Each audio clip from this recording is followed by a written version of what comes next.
ಹರಿಯಾಣದಲ್ಲಿ ಯೂಟ್ಯೂಬರ್ ಜ್ಯೋತಿ ಬಂಧನ ಪ್ರಕರಣಕ್ಕೆ ಸಂಬಂಧಪಟ್ಟಂತೆ ಈಗ ಒಂದೊಂದೇ ಸ್ಫೋಟಕ ವಿಚಾರಗಳು ಬಯಲಿಗೆ ಬರ್ತಾ ಇದೆ. ಅದರಲ್ಲೂ ಪಹಲ್ಗಾಮ್ ದಾಳಿಗೂ ಸಂಬಂಧಪಟ್ಟಂತೆ ಆಘಾತಕಾರಿ ವಿಚಾರ ಈಗ ಬಯಲಾಗಿದೆ. ನಿನ್ನೆ ಹರಿಯಾಣದ ಯೂಟ್ಯೂಬರ್ ಜ್ಯೋತಿ ಅವರನ್ನ ಅರೆಸ್ಟ್ ಮಾಡಲಾಗಿತ್ತು. ಒಟ್ಟು 6 ಜನ ಬಂಧನವಾಗಿದ್ರು.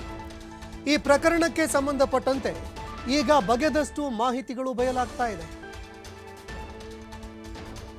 ಪೊಲೀಸರ ವಿಚಾರಣೆ ವೇಳೆ ಸ್ಫೋಟಕ ಮಾಹಿತಿಗಳು ಬಯಲಾಗ್ತಾ ಇದೆ.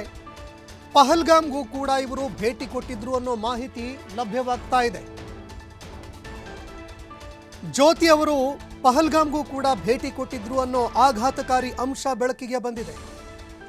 ಪೊಲೀಸರು ವಿಚಾರಣೆ ಮಾಡುವಂತಹ ಸಂದರ್ಭದಲ್ಲಿ ಸ್ಫೋಟಕ ಮಾಹಿತಿ ಬಹಿರಂಗ ಆಗಿದೆ. ಇನ್ನು ಪೊಲೀಸರು ಇದಕ್ಕೆ ಸಂಬಂಧಪಟ್ಟಂತೆ ವಿಚಾರಣೆ ಮಾಡಿದಂತಹ ಸಂದರ್ಭದಲ್ಲಿ ಸ್ಫೋಟಕ ಮಾಹಿತಿಗಳು ಬಯಲಾಗಿದೆ. ಇನ್ನು ಪಹಲ್ಗಾಮ್ ದಾಳಿ ಆಗೋದಕ್ಕಿಂತ ಮುಂಚೆ ಇವರು ಪಹಲ್ಗಾಮ್ಗೂ ಕೂಡ ಭೇಟಿ ಕೊಟ್ಟಿದ್ರು ಅನ್ನೋ ವಿಚಾರ ಬೆಳಕಿಗೆ ಬರ್ತಾ ಇದೆ. ಇದೇ ಕಾರಣಕ್ಕಾಗಿ ಈಗ ಸಾಕಷ್ಟು ಅನುಮಾನಗಳು ಕೂಡ ಎದುರಾಗ್ತಾ ಇದೆ. ಪಹಲ್ಗಾಮ್ ದಾಳಿಯಲ್ಲಿ ಇವರ ಕೈವಾಡ ಏನಾದರೂ ಇದೆಯಾ ಅನ್ನುವಂತಹ ಒಂದು ಅನುಮಾನ ಕೂಡ ಕಾಡ್ತಾ ಇದೆ. ಯಾಕಂದ್ರೆ ಪಹಲ್ಗಾಮ್ನಲ್ಲಿ ನಡೆದಂತಹ ದಾಳಿ, ಆ ದಾಳಿಗೆ ಸಂಬಂಧಪಟ್ಟಂತೆ ಭಯೋತ್ಪಾದಕರು ಇಂಚಿಂಚು ಮಾಹಿತಿಗಳನ್ನು ಕಲೆ ಹಾಕಿದರು.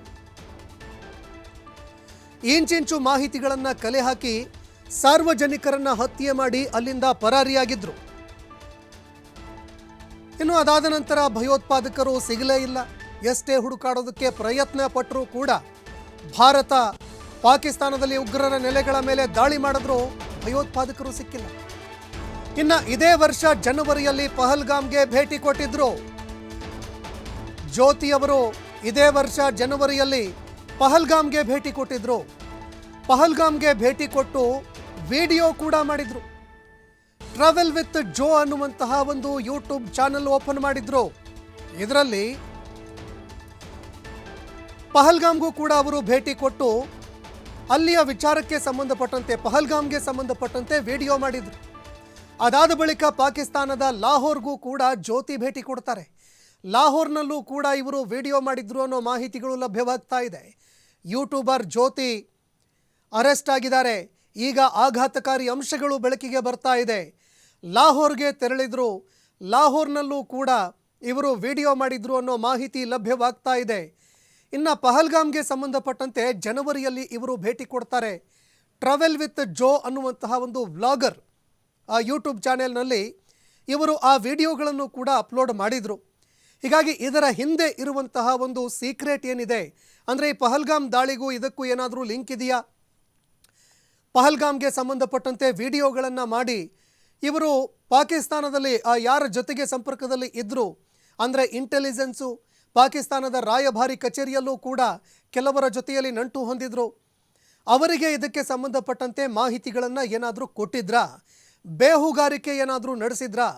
ಪಹಲ್ಗಾಮ್ ದಾಳಿಯ ಹಿಂದೆ ಜ್ಯೋತಿ ಅವರ ಕೈವಾಡ ಏನಾದರೂ ಇದೆಯಾ ಅನ್ನುವಂತಹ ಒಂದು ಅನುಮಾನ ಈಗ ಕಾಡ್ತಾ ಇದೆ. ಇನ್ನು ಲಾಹೋರ್ಗೂ ಕೂಡ ಇವರು ಭೇಟಿ ಕೊಟ್ಟಿದ್ರು.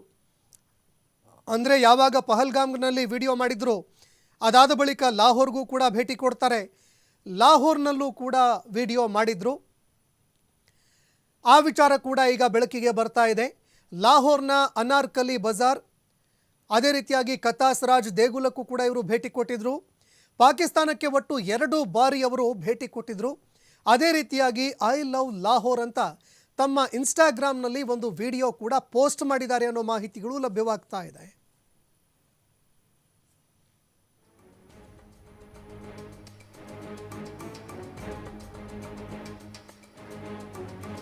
ಈ ಬಗ್ಗೆ ಮತ್ತಷ್ಟು ಮಾಹಿತಿ ಕೊಡ್ತಾರೆ ನನ್ನ ಕಲೀಗ್ ಪ್ರಭು. ಫೋನ್ ಸಂಪರ್ಕದಲ್ಲಿ ಜಾಯ್ನ್ ಆಗಿದ್ದಾರೆ.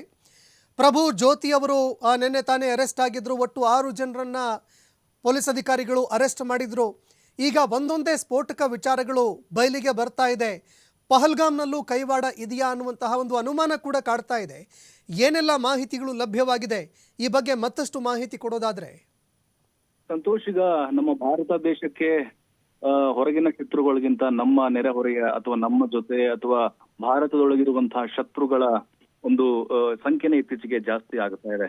ಯಾಕಂದ್ರೆ ಇಲ್ಲಿದ್ದುಕೊಂಡು ಪರದೇಶದ ಪರ ಘೋಷಣೆಗಳನ್ನ ಕೂಗೋದು, ಅವರ ಪರವಾಗಿ ಪ್ರೇಮವನ್ನ ತೋರಿಸೋದು ಮತ್ತು ದೇಶದ್ರೋಹಿ ಚಟುವಟಿಕೆಗಳನ್ನ ಮಾಡುವಂತದ್ದು ಬಹಳ ಜಾಸ್ತಿ ಆಗ್ತಿದೆ. ಅದರಲ್ಲೂ ಉಂಡಮನೆಗೆ ದ್ರೋಹವನ್ನ ಬಗೆದಿದ್ದಾಳೆ ಈ ಯೂಟ್ಯೂಬರ್ ಜ್ಯೋತಿ. ಸಾಕಷ್ಟು ವ್ಲಾಗ್ ಗಳನ್ನ ಮಾಡ್ಕೊಂಡಿದ್ಲು. ಹರಿಯಾಣ ಮತ್ತು ಪಂಜಾಬ್ ಆ ಭಾಗದಲ್ಲೂ ಕೂಡ ಸಿಕ್ಕಾಪಟ್ಟೆ ಫಾಲೋವರ್ಸ್ ಗಳನ್ನು ಕೂಡ ಈಕೆ ಹೊಂದಿದ್ದಾಳೆ. ಆದ್ರೆ ಈಗ ಈಕೆ ವಿಚಾರಣೆ ಸಂದರ್ಭದಲ್ಲಿ ಸಾಕಷ್ಟು ಮಾಹಿತಿಗಳು, ಅದರಲ್ಲೂ ಬೆಚ್ಚಿ ಬೀಳಿಸುವಂತಹ ಮಾಹಿತಿಗಳು ಹೊರಗಡೆ ಬರ್ತಾ ಇದಾವೆ. ಯಾಕಂತ ಹೇಳಿದ್ರೆ ನೀವ್ ಹೇಳ್ತಾ ಇದ್ರಿ ಪಹಲ್ಗಾಮ್ ದಾಳಿಗೂ ಮತ್ತೆ ಈಕೆಗೆ ಏನಾದ್ರೂ ನಂಟಿರಬಹುದಾ ಅಂತ ಹೇಳಿ. ಖಂಡಿತವಾಗ್ಲೂ ಆ ಅನುಮಾನಗಳು ಬರ್ತಾ ಇದಾವೆ. ಯಾಕಂತ ಹೇಳಿದ್ರೆ ಇದೇ ವರ್ಷ ಜನವರಿಯಲ್ಲಿ ಆಕೆ ಮಿನಿ ಸ್ವಿಟ್ಜರ್ಲ್ಯಾಂಡ್ ಪಹಲ್ಗಾಮ್ಗೆ ಭೇಟಿಯನ್ನ ಕೊಟ್ಟಿರ್ತಾಳೆ. ಅದಾದ ಸಂದರ್ಭದಲ್ಲಿ ಅಲ್ಲಿ ವಿಡಿಯೋವನ್ನ ಮಾಡಿದ್ಲು. ಅಂದ್ರೆ ಒಂದು ಪಹಲ್ಗಾಮ್ಗೆ ಹೇಗೆ ಭೇಟಿ ಕೊಡ್ಬೇಕು, ಕುದುರೆ ಮೇಲೆ ಹೋಗೋದು, ಅಲ್ಲಿ ಸಿಂಗಲ್ ಆಗಿ ನಡ್ಕೊಂಡು ಹೋಗ್ಬೋದು, ವೆಹಿಕಲ್ ಗಳು ಹೋಗೋ ಅವಕಾಶ ಇಲ್ಲ, ಇದು ಶ್ರೀನಗರದಿಂದ ಎಷ್ಟು ಕಿಲೋಮೀಟರ್ ಆಗುತ್ತೆ, ಅದರ ಜೊತೆಗೆ ಪ್ರವಾಸಿಗರು ಯಾವ ಸಂದರ್ಭದಲ್ಲಿ ಇಲ್ಲಿ ಭೇಟಿ ಕೊಡ್ತಾರೆ, ಅಲ್ಲಿ ಎಕ್ಸಿಟ್ ಏನು, ಎಂಟ್ರಿ ಏನು, ಎಲ್ಲದರ ಬಗ್ಗೆ ಕೂಡ ಕಂಪ್ಲೀಟ್ ಆದಂತಹ ಮಾಹಿತಿಯನ್ನ ಆಕೆ ಯೂಟ್ಯೂಬ್ ಅಲ್ಲಿ ಅಪ್ಲೋಡ್ ಮಾಡಿದಂತಹ ಆ ವಿಡಿಯೋದಲ್ಲಿ ಕೊಟ್ಟಿದ್ಲು. ಹಾಗಾಗಿನೇ ಅನುಮಾನಕ್ಕೆ ಇದೆಲ್ಲವೂ ಕೂಡ ಕಾರಣ ಆಗ್ತಿದೆ. ಈಕೆನೆ ಹೋಗಿ ಅಲ್ಲಿನ ISI ಅಥವಾ ಉಗ್ರರ ಜೊತೆಗೆ ನಂಟಿರುವಂತಹ ಕೆಲ ಏನು ಅಲ್ಲಿನ ವ್ಯಕ್ತಿಗಳ ಜೊತೆಗೆ ಈ ಮಾಹಿತಿಯನ್ನ ಹಂಚಿಕೊಂಡ್ಲ ಅನ್ನುವುದು ಕೂಡ ಈಗ ಇನ್ನೂ ಅನುಮಾನವಾಗಿ ಉಳಿತಾ ಇದೆ. ಬಟ್ ಈಗ ಜ್ಯೋತಿ ಮಲ್ಹೋತ್ರಾ ಅನ್ನುವಂತಹ ಯೂಟ್ಯೂಬರ್ ಏನಿದೆ, ಪಾಕಿಸ್ತಾನದ ಗುಪ್ತಚರ ಅಧಿಕಾರಿಗಳೊಂದಿಗೆ ಸ್ನೇಹವನ್ನ ಬೆಳೆಸಿದ್ಲು. ಭಾರತೀಯ ಸೇನೆಯ ಮಾಹಿತಿಯನ್ನ ಕಂಪ್ಲೀಟ್ ಆಗಿ ಸೂಕ್ಷ್ಮ ವಿಚಾರಗಳನ್ನ ರವಾನೆ ಮಾಡುವಂತಹ ಮಾಹಿತಿಯನ್ನ ರವಾನೆ ಮಾಡುವಂತಹ ಕೆಲಸವನ್ನ ಈಕೆ ಮಾಡ್ತಾ ಇದ್ಲು. ಆಕೆಯ ಪಾಕಿಸ್ತಾನದ ಪ್ರವಾಸ ಹಾಗೆ ಅವರ ವಿವಾದಾತ್ಮಕ ಹೇಳಿಕೆಗಳು ಮತ್ತೆ ವಿದೇಶಿ ಅಧಿಕಾರಿಗಳೊಂದಿಗಿನ ಸಂಬಂಧಗಳು ಈಗ ಅನುಮಾನಕ್ಕೆ ಕಾರಣ ಆಗ್ತಾ ಇದೆ. ಈಗ ಆಕೆ ವಿರುದ್ಧ ಅಧಿಕೃತ ರಹಸ್ಯ ಕಾಯ್ದೆ ಅಡಿಯಲ್ಲಿ ಪ್ರಕರಣ ದಾಖಲು ಮಾಡಲಾಗಿದೆ, ನ್ಯಾಯಾಂಗ ಬಂಧನಕ್ಕೆ ಒಪ್ಪಿಸಲಾಗಿದೆ. ಆಕೆ ತನ್ನ ಇನ್ಸ್ಟಾಗ್ರಾಮ್ ಖಾತೆಯಲ್ಲಿ ಐ ಲವ್ ಲಾಹೋರ್ ಅಂತ ಹೇಳಿ ಪೋಸ್ಟ್ ಅನ್ನ ಮಾಡಿರ್ತಾಳೆ. ಇದು ಕೂಡ ಅನುಮಾನಕ್ಕೆ ಕಾರಣ ಆಗ್ತಿದೆ. ಮತ್ತು ಪಾಕ್ ರಾಯಭಾರ ಕಚೇರಿಯ ಡ್ಯಾನಿಶ್ ಎಂಬುವನ್ ಜೊತೆ ನಿರಂತರವಾಗಿ ಸಂಪರ್ಕದಲ್ಲಿದ್ಲು. 2 ಬಾರಿ ಪಾಕಿಸ್ತಾನಕ್ಕೆ ಭೇಟಿಯನ್ನ ಕೊಟ್ಟು ಬಂದಿದ್ದಾಳೆ. ಸ್ವಯಂ ಪ್ರೇರಿತವಾಗಿ ದೂರನ್ನು ಕೂಡ ಈಗ ಪೊಲೀಸರು ದಾಖಲು ಮಾಡಿಕೊಂಡು ಎಲ್ಲ ಆಯಾಮಗಳಲ್ಲೂ ಕೂಡ ವಿಚಾರಣೆಯನ್ನ ನಡೆಸ್ತಾ ಇದ್ದಾರೆ. ಅಂದ್ರೆ ಲಾಹೋರ್ ಅಂದ್ರೆ ನನಗೆ ಪ್ರೀತಿ ಅನ್ನುವಂತಹ ಆ ಬರಹಗಳಿದಾವಲ್ಲ, ಇವೇ ಈಗ ಸಾಕಷ್ಟು ಆಕೆಯನ್ನ ಅನುಮಾನದಿಂದ ನೋಡ್ಲಿಕ್ಕೆ ಕಾರಣ ಆಗ್ತಾರೆ. ಇದಿಷ್ಟೇ ಆಗಿದ್ರೆ ಸುಮ್ಮನೆ ಆಗಿರ್ಬೋದು, ಆದ್ರೆ ಅಲ್ಲಿಗೆ ಹೋಗಿ ಅಲ್ಲಿನ ಅಧಿಕಾರಿಗಳ ಜೊತೆಗೆ ನಿರಂತರ ಸಂಪರ್ಕದಲ್ಲಿದ್ದು ಈಗ ಪ್ರಭು, ಪ್ರಮುಖವಾಗಿ ನಮ್ಮ ಕಾಡುವಂತಹ ಪ್ರಶ್ನೆ, ಪಹಲ್ಗಾಮ್ನಲ್ಲಿ ದಾಳಿ ಆಯಿತು, ಸಿಕ್ಕಾಪಟ್ಟೆ ಪ್ಲಾನ್ ಫುಲ್ ಆಗಿ ಅಲ್ಲಿ ದಾಳಿ ಮಾಡಲಾಗತ್ತೆ, ಅದಾದ ನಂತರ ಟೆರರಿಸ್ಟ್ಗಳು ಕೂಡ ಸಿಗೋದಿಲ್ಲ, ಈವರೆಗೂ ಕೂಡ ಸಿಕ್ಕಿಲ್ಲ. ಈ ನಡುವೆ ಪಹಲ್ಗಾಮ್ಗೂ ಕೂಡ ಈಕೆ ಹೋಗಿದ್ದಾಳೆ ಅಂತಂದರೆ ಎಲ್ಲೋ ಒಂದೆಡೆ ನಮ್ಮ ಸ್ಥಳೀಯರು ಇದರಲ್ಲಿ ಕುಮ್ಮಕ್ಕು ಕೊಟ್ಟಿರುವಂಥದ್ದು, ಕೈ ಜೋಡಿಸಿರುವಂಥದ್ದು ಈಗ ಸ್ಪಷ್ಟವಾಗಿ ಗೋಚರಿಸ್ತಾ ಇದೆಯಾ ಹೇಗೆ ಅಂತ? ಖಂಡಿತ ಸಂತೋಷ್, ಆ ರೀತಿಯಾದಂತಹ ಅನುಮಾನಗಳು ಡೇ ಒನ್ನಿನಲ್ಲೂ ಕೂಡ ಕೇಳಿ ಬರ್ತಾ ಇತ್ತು. ಯಾಕಂದ್ರೆ ಸ್ಥಳೀಯರ ನೆರವಿಲ್ಲದೆ ಇಂತಹ ಘಟನೆಗಳು ನಡೀಲಿಕ್ಕೆ ಸಾಧ್ಯನೇ ಇಲ್ಲ. ಯಾಕಂತ ಹೇಳಿದ್ರೆ ಈಗಾಗಲೇ ಆ 4 ಭಯೋತ್ಪಾದಕರೇನಿದ್ದಾರೆ, ಅವತ್ತು ಪಹಲ್ಗಾಮ್ ದಾಳಿ ಮಾಡಿದಂತಹ ಭಯೋತ್ಪಾದಕರು, ಅಲ್ಲಿ ಪೈನ್ ಕಾರ್ಡ್ಗಳಲ್ಲಿ ಒಬ್ಬ ಅವಿತ್ ಕೂತಿದ್ದ, ಇಬ್ರು ಎಂಟ್ರಿ ಗೇಟ್ ಇಂದ, ಇನ್ನೊಬ್ಬ ಎಕ್ಸಿಟ್ ಗೇಟ್ ಇಂದ ಬಂದು ಏನ್ ದಾಳಿ ಮಾಡಿದ್ರು, ಅವ್ರಿಗೆ ಅಲ್ಲಿನ ಕಂಪ್ಲೀಟ್ ಆದಂತಹ ಚಿತ್ರಣ ಗೊತ್ತಿತ್ತು. ಅದರಲ್ಲಿ ಒಬ್ಬ ಥೋಕರ್ ಅಂತ ಒಬ್ಬನಿದ್ದಾನೆ, ಆ ಭಯೋತ್ಪಾದನಾ ದಾಳಿಯಲ್ಲಿ ಭಾಗಿಯಾದಂತಹ ಒಬ್ಬ ಟೆರರಿಸ್ಟ್. ಅವನು ಅಲ್ಲೇ ಜಮ್ಮು ಕಾಶ್ಮೀರದಲ್ಲಿ ಹುಟ್ಟು ಬೆಳೆದಂತವನು. 2018ರಲ್ಲಿ ಪಾಕಿಸ್ತಾನಕ್ಕೆ ಹೋಗಿ ವಾಪಸ್ ಬರುವಾಗ ಅವನು ಸ್ಟೂಡೆಂಟ್ ವೀಸಾ ಮೇಲೆ ಹೋದಂತವನು, ಅಲ್ಲಿ ವ್ಯಾಸಂಗ ಮಾಡ್ಲಿಕ್ಕೆ ಹೋದಂತವನು. ಬರುವಾಗ ಆತ ಉಗ್ರನಾಗಿ ಬಂದಿದ್ದ ಮತ್ತು ಪಾಕಿಸ್ತಾನ ಉಗ್ರ ಜೊತೆಗೆ ಬಂದಿದ್ದ. ಹಾಗಾಗಿ ನೀವು ಹೇಳಿದ ಹಾಗೆ ಸ್ಥಳೀಯರ ಕೈವಾಡ ಇಲ್ಲದೆ ಈ ರೀತಿಯಾದಂತಹ ಘಟನೆಗಳು ಜಮ್ಮು ಕಾಶ್ಮೀರದಲ್ಲಿ ಈ ಹಿಂದೆ ಗುಂಡಿನ ದಾಳಿ ಆಗಿರ್ಬೋದು ಅಥವಾ ಅಮಾಯಕರ ಹತ್ಯೆಗಳಾಗಿರ್ಬೋದು, ಅದೆಲ್ಲದರ ಹಿಂದೆ ಅಲ್ಲಿನ ಸ್ಥಳೀಯ ಕೈವಾಡ ಇದೆ, ಸ್ಥಳೀಯ ಭಯೋತ್ಪಾದಕರ ಕೈವಾಡ ಅಂತ ಹೇಳ್ಬೋದು. ಯಾಕಂತ ಹೇಳಿದ್ರೆ ಅವರು ಕೂಡ ನಿರಂತರವಾಗಿ ಈ ಟೆರರಿಸ್ಟ್ಗಳೊಂದಿಗೆ ಕೈ ಜೋಡಿಸ್ತಾ ಇದ್ದಾರೆ, ಅವರಿಗೆ ಆಶ್ರಯಗಳನ್ನು ಕೊಡ್ತಿದ್ದಾರೆ, ಅವ್ರಿಗೆ ಊಟ ವಸತಿ ಗೊತ್ತಿಲ್ಲದೆ ನಿರಂತರವಾಗಿ ಕೊಡ್ತಾ ಪೋಷಿಸ್ತಾ ಬರ್ತಾ ಇದ್ದಾರೆ. ಶಂಕಿತ ಉಗ್ರಗಾಮಿಗಳು ಕೂಡ ಅಲ್ಲಿ ಜಾಸ್ತಿ ದಿನ ವಾಸ ಮಾಡ್ತಾ ಇದ್ದಾರೆ. ಹಾಗಾಗಿನೇ ಈಗ ಸ್ಥಳೀಯ ಮಟ್ಟದಲ್ಲೂ ಕೂಡ ಸಾಕಷ್ಟು ಅನುಮಾನಗಳು ಬಂದಂತಹ ಹಿನ್ನೆಲೆಯಲ್ಲಿ ಸುಮಾರು 50ಕ್ಕಿಂತ ಹೆಚ್ಚು ಶಂಕಿತ ಉಗ್ರರನ್ನು ಕೂಡ ಈ ಹಿಂದೆನೆ ಬಂಧಿಸಲಾಗಿತ್ತು. ಅದು ಮುಂದುವರೆದಿದೆ. ಆದ್ರೆ ಒಂದು ಈಗ ಏನು ಅವತ್ತು ಪಹಲ್ಗಾಮ್ ದಾಳಿ ನಡೆಸಿದವರಲ್ಲಿ ಒಬ್ಬ ಉಗ್ರನ ಈಗಾಗಲೇ ನಮ್ಮ ಭಾರತೀಯ ಸೇನೆ ಹತ ಮಾಡಿದೆ. ಇನ್ನೂ 3ರಿಂದ 4 ಜನ ಇರಬಹುದು ಅನ್ನುವಂತಹ ಮಾಹಿತಿ ಇದೆ. ಅದರ ಜೊತೆಗೆ ಸ್ಥಳೀಯವಾಗಿ ಕೂಡ ಕೆಲವೊಂದಿಷ್ಟು ಜನ ಇಸ್ಲಾಂ ಮೂಲಭೂತವಾದಿಗಳೇನಿದ್ದಾರೆ, ಪಾಕ್ನ ಭಯೋತ್ಪಾದಕರ ಜೊತೆ ಸೇರಿಕೊಂಡು ತರಬೇತಿಯನ್ನ ಪಡೆದುಕೊಂಡು ಈ ರೀತಿಯ ಉಗ್ರ ಕೃತ್ಯಗಳಿಗೆ ಇಳಿದಿರುವುದು ಮತ್ತು ಪಹಲ್ಗಾಮ್ ದಾಳಿಯ ವಿಚಾರವಾಗೂ ಕೂಡ ಸಣ್ಣ ಸಣ್ಣ ಸಂಪೂರ್ಣವಾದಂತಹ ಮಾಹಿತಿ ಕೂಡ ಭಯೋತ್ಪಾದಕರಿಗೆ ಗೊತ್ತಾಗ್ಬೇಕು ಅಂತ ಹೇಳಿದ್ರೆ ಖಂಡಿತವಾಗ್ಲೂ ಅದು ಸ್ಥಳೀಯರ ಕೈವಾಡ ಇಲ್ಲದೆ ನಡಿಲಿಕ್ಕೆ ಸಾಧ್ಯನೇ ಇಲ್ಲ. ಹಾಗಾಗಿನೇ ಮೊದಲು ಜಮ್ಮು ಕಾಶ್ಮೀರದಲ್ಲಿರುವಂತಹ ಕೆಲವು ಆಂತರಿಕ ಭಯೋತ್ಪಾದಕರನ್ನ ಹುಟ್ಟಡಗಿಸುವಂತ ಕೆಲಸ ನಮ್ಮ ಸೇನೆ ಮಾಡ್ತಾ ಇದೆ.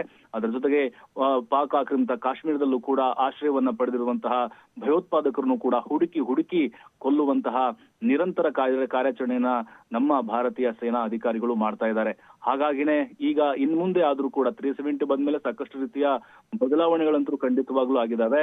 ಆದ್ರೆ ಕೆಲವೊಂದಿಷ್ಟು ಈ POK ಏನಿದೆ, POKಯ ಬಾರ್ಡರ್ ಸುತ್ತಮುತ್ತಲೂ ಕೂಡ ಎಗ್ಗಿಲ್ಲದೆ ಕೆಲವೊಂದಿಷ್ಟು ನಿರ್ಮಾಣ ಹಂತದ ಕಟ್ಟಡಗಳಲ್ಲಿ ಅಥವಾ ಪಾಳು ಬಿದ್ದ ಕಟ್ಟಡಗಳಲ್ಲಿ ಉಗ್ರರಿಗೆ ಅವ್ರಿಗೆ ವಾಸವನ್ನ ಮಾಡ್ಲಿಕ್ಕೆ ಅವಕಾಶವನ್ನ ಕೊಡುವಂಥದ್ದು ಮತ್ತು ಕೆಲ ಸ್ಥಳೀಯ ಉಗ್ರರೇನಿದ್ದಾರೆ ಅವರ ಫ್ಯಾಮಿಲಿ ಜೊತೆಗೆ ನಿಕಟವಾದಂತಹ ಸಂಪರ್ಕವನ್ನ ಹೊಂದಿರುವುದು ಕೂಡ ಕೆಲವು ಮಾಹಿತಿಗಳಿಂದ ಬಯಲಾಗಿದೆ. ನಾವು ಮೊನ್ನೆ ನೋಡ್ತಾ ಇದ್ವಿ, ಕಟ್ಟಡದಲ್ಲಿ ಕಾರ್ಯಾಚರಣೆ ಮಾಡಿದಾಗ ನಮ್ಮ ಭಾರತೀಯ ಸೇನೆ ಡ್ರೋನ್ ಕ್ಯಾಮೆರಾದ ಮೂಲಕ ಆತ ಸಾಯುವ ಕೊನೆ ಕ್ಷಣದಲ್ಲಿ ತನ್ನ ತಾಯಿಗೆ ವಿಡಿಯೋ ಕಾಲ್ ಮಾಡ್ತಾನೆ. ಅಂದ್ರೆ ನಮ್ಗೆ ಅರ್ಥ ಆಗುತ್ತೆ ಅವರ ಕುಟುಂಬಸ್ಥರು ಕೂಡ ಅವ್ರಿಗೆ ಸಹಕಾರವನ್ನು ಕೊಡ್ತಿದ್ದಾರೆ, ನಿರಂತರವಾಗಿ ಟಚ್ ಅಲ್ಲಿ ಇದ್ದಾರೆ ಅಂತ ಹೇಳಿ. ಹಾಗಾಗಿ ಅವರೆಲ್ಲರನ್ನೂ ಕೂಡ ಬೇರು ಸಮೇತವಾಗಿ ಹೊಡೆದಾಕುವಂತಹ ಕೆಲಸವನ್ನ ನಮ್ಮ ಭಾರತೀಯ ಯೋಧರು ಮಾಡ್ತಾ ಇದ್ದಾರೆ. ಇದು ನಿರಂತರವಾಗಿ ಮುಂದುವರಿಯುತ್ತೆ. ಈಗಾಗಲೇ ಕೇಂದ್ರ ಸರ್ಕಾರ ಬಹಳ ಸ್ಪಷ್ಟವಾಗಿ ಹೇಳಿದೆ, ನಮ್ದೇನಿದ್ರು ಕೂಡ ಅಮಾಯಕ ಜನರ ಟಾರ್ಗೆಟ್ ಅಲ್ಲ, ಭಯೋತ್ಪಾದಕರನ್ನ ಬೇರು ಸಮೇತವಾಗಿ ಕಿತ್ತು ಹಾಕುವುದು ಅನ್ನೋದಾಗಿದೆ. ಅದರ ಜೊತೆಗೆ ಈ ಹರಿಯಾಣದ ಯೂಟ್ಯೂಬರ್ ಜ್ಯೋತಿ ಅಂತಹ ಕೆಲವೊಂದಿಷ್ಟು ಆಂತರಿಕ ದೇಶ ದ್ರೋಹಿಗಳೇನಿದ್ದಾರೆ ಅಂಥವ್ರನ್ನು ಕೂಡ ಮಟ್ಟ ಹಾಕುವ ಕೆಲಸ ಆಗ್ಬೇಕಾಗಿದೆ. ಸಂತೋಷ್, ಧನ್ಯವಾದಗಳು ಪ್ರಭು ನಿಮ್ಮೆಲ್ಲ ಮಾಹಿತಿಗೆ. ಇನ್ನು ಬಂಧಿತ ಜ್ಯೋತಿಯ ಮೊಬೈಲ್ಗಳು ಹಾಗೂ ಲ್ಯಾಪ್ಟಾಪ್ಗಳನ್ನು ವಶಕ್ಕೆ ಪಡೆದುಕೊಂಡು ತನಿಖೆ ಮಾಡಲಾಗ್ತಾ ಇದೆ.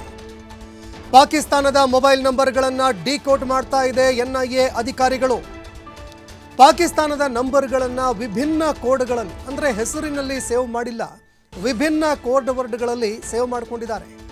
ಇನ್ನು ಅದೇ ರೀತಿಯಾಗಿ ಕೋಡ್ ವರ್ಡ್ಗಳನ್ನು ಬಳಕೆ ಮಾಡಿಕೊಂಡು ಪಾಕಿಸ್ತಾನದ ಜನರ ಜೊತೆಯಲ್ಲಿ, ಅಂದರೆ ಡ್ಯಾನಿಷ್ ಜೊತೆಯಲ್ಲಿ ಯಾರ್ಯಾರ ಜೊತೆಯಲ್ಲಿ ಸಂಪರ್ಕದಲ್ಲಿ ಇದ್ರೂ ಅವರ ಜೊತೆಯಲ್ಲಿ ಕೋಡ್ ವರ್ಡ್ನಲ್ಲಿ ಚಾಟ್ ಮಾಡ್ತಾ ಇದ್ರು, ಕೋಡ್ ವರ್ಡ್ನಲ್ಲೇ ಮಾತುಕತೆ ನಡೆಸ್ತಾ ಇದ್ರು.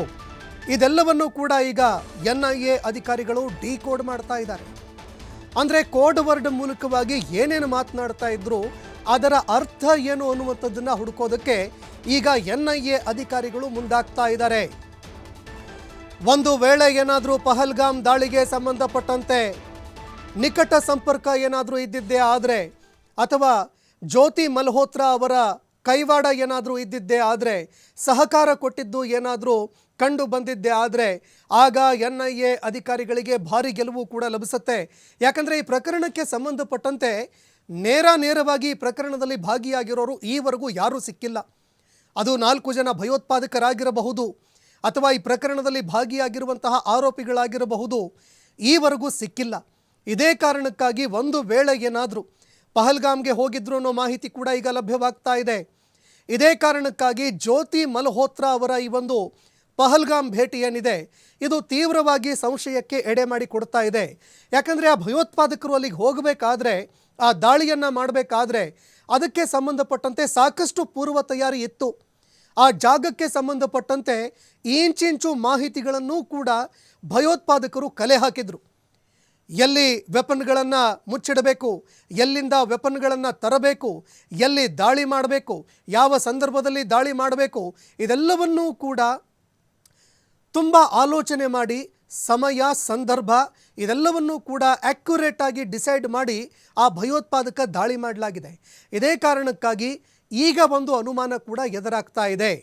ಯಾಕಂದರೆ ಸ್ಥಳೀಯರ ಒಂದು ಕೈವಾಡ ಇಲ್ಲದೆ, ಸ್ಥಳೀಯರು ಇದರಲ್ಲಿ ಸಹಕಾರ ಕೊಡದೆ ಯಾರೂ ಕೂಡ ಇದನ್ನು ಮಾಡೋದಕ್ಕೆ ಸಾಧ್ಯ ಇಲ್ಲ, ಇಂತಹ ಒಂದು ದಾಳಿ ಮಾಡೋದಕ್ಕೆ ಸಾಧ್ಯ ಇಲ್ಲ. ಅದರಲ್ಲೂ ಭಾರತೀಯ ಸೇನೆಗೆ ಸುತ್ತುವರೆದು ಎಲ್ಲೇ ಇದ್ದರೂ ಕೂಡ ಅಂಥವರನ್ನು ಬೇಟೆಯಾಡಿ ಬಿಡ್ತಾರೆ, ಅವರ ಕೈಯಿಂದ ತಪ್ಪಿಸ್ಕೊಂಡು ಹೋಗೋದಕ್ಕೆ ಸಾಧ್ಯ ಇಲ್ಲ. ಇದೇ ಕಾರಣಕ್ಕಾಗಿ ಈಗ ಜ್ಯೋತಿ ಮಲ್ಹೋತ್ರಾ ಅವರ ಮೇಲೆ ಅನುಮಾನ ಕಾಡ್ತಾ ಇದೆ. ತನಿಖೆ ನಂತರ ಸತ್ಯ ಏನು ಅನ್ನುವಂಥದ್ದು ಎಲ್ಲವೂ ಕೂಡ ಗೊತ್ತಾಗುತ್ತೆ.